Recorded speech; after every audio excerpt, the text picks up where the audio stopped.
Authentication is crucial for online security. Passwords have long been the primary method of verifying identity.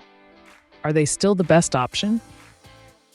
Despite being essential, passwords have weaknesses, such as weak password practices and password fatigue from managing too many accounts.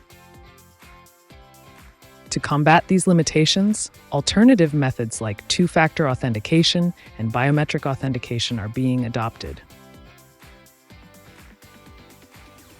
Blockchain can enable decentralized identities, enhancing security by minimizing central authority reliance, while behavioral biometrics monitor unique user behaviors.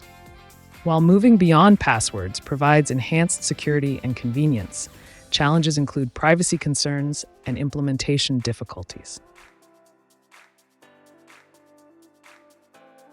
The future of authentication likely involves a hybrid approach that combines traditional passwords with new methods like biometrics.